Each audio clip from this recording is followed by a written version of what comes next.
tahura bano bantu babiri umenye uruhande ujako. Kuvuga umurozi no kuvuga umuntu asenga. Izo mpande zibiri ziri mu ntambara ikomeye cyane kandi abo bantu barahanganye gose. Ku ruhande rw'umurozi, umurozi aratwenga cyane umuntu asenga. Amutwenga kubera iki? Abantu benshi dusenga ntituzi ivyo turimo, ntituzi intambara turimo, ntitunabibona ivyo turimo. Ndetse ntitunavyiyumvira ko cyane kuko benshi tubikora no ku mugenzo, ugasanga wakuriye ahantu basenga, utagiye gusenga uramenje, udakoze iki n'iki, urasarishije.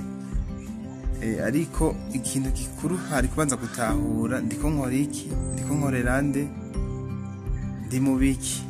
Ico kintu kagitahura, kuko iyo utamaze gutahura ikintu urimo, ibintu byose bikora nabi kandi ubikora nabi cyane, kuvuga nta n'umwimbu bitanga. Reka tuje ku ruhande rw'umurozi nago cyangwa rw'umuntu asenga imyuka mibi, umuntu yizera Satani. Uwo muntu tugiye ahanini ku ruhande rw'umurozi, umurozi iyo ariko arakora ikintu agikora yizeye cyane kandi agikora yumva ko icyo agomba akore kigenda neza kandi kiza gutoka.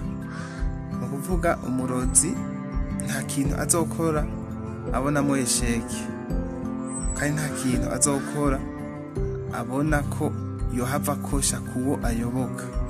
Baragerageza cyane bakubaha Satani, bakamwubahiriza rwose ku buryo ibyo bariko baramusaba bigenda neza.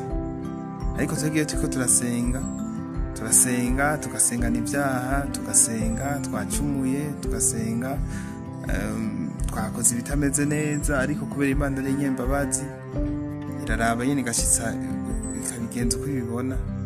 Ariko esheki n'ubundi igumamo kudatahura agaciro k'Imana usenga, kudatahura agaciro k'uyoboka. Ni kuvuga utagiye ku ruhande rwa Satani, ca ku ruhande rw'Imana. Ntusenge abami babiri, kuko benshi turiko turasenga canke turiko turasaba abami babiri tutabizi.